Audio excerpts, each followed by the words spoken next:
पहला प्रश्न, सिंधु नदी का उद्गम स्थल कहाँ स्थित है? हिमाचल प्रदेश, जम्मू कश्मीर, उत्तराखंड, तिब्बत। सही जवाब है तिब्बत, ऑप्शन डी। ब्रह्मपुत्र की तरह सिंधु नदी का स्रोत भी तिब्बत में मानसरोवर झील के पास है। तो याद रखें कि ब्रह्मपुत्र और सिंधु दोनों मानसरोवर झील के पास से निकलती हैं। अगला प्रश्न, हिमालय की सबसे दक्षिणतम श्रेणी को किस नाम से जाना जाता है? अब आप जानते हैं कि हिमालय को मोटे तौर पर 3 पार्ट्स में बांटा गया है। सबसे ऊपर उत्तर की तरफ है महान हिमालय, बृहत्तर हिमालय या ग्रेटर हिमालय, या जिसे हिमाद्री के नाम से जाना जाता है। फिर उसके बाद आता है लघु हिमालय, और तीसरे नंबर पे सबसे दक्षिण में है शिवालिक हिमालय। तो यही क्वेश्चन यहाँ पूछा गया कि सबसे दक्षिणतम श्रेणी को किस नाम से जाना जाता है। तो सही जवाब होगा शिवालिक।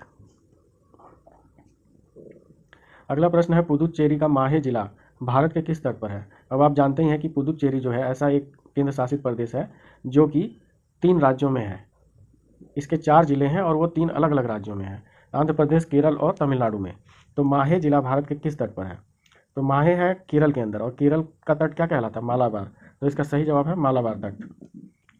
अगला प्रश्न, 1907 के सूरत अधिवेशन के बाद कांग्रेस का पुनर्मिलन किस वर्ष हुआ था? अब जैसा कि आप जानते ही हैं, 1907 में सूरत अधिवेशन में कांग्रेस 2 गुटों में बट गया था, नरम दल और गरम दल।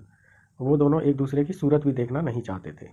फिर 1916 में जो है लखनऊ में लखनऊ समझौता हुआ और दोनों दल फिर से मिल गए। तो इसका सही जवाब हुआ 1916। लॉर्ड कर्जन द्वारा 1905 में किया गया कौन सा कार्य भारतीय राष्ट्रवाद के उदय का बड़ा कारण बना?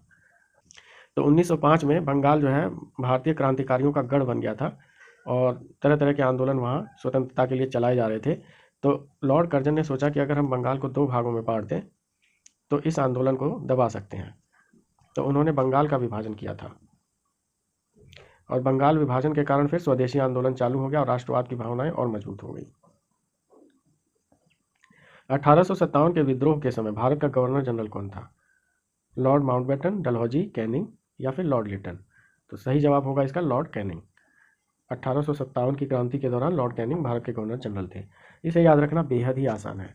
अब आप जानते हैं कि जो केन होता है, केन यानी कि बेंत, पहले सजा देने के लिए पीठ पर बेंत मारी जाती थी, जिसे केन भी कहते हैं। तो 1857 के विद्रोह के बाद जो लोग पकड़े गए उन्हें बेंत से काफ़ी मारा गया। ये एक इमेज बना लीजिए, और बेंत होती है केन, तो उससे लॉर्ड कैनिंग याद आ जाए।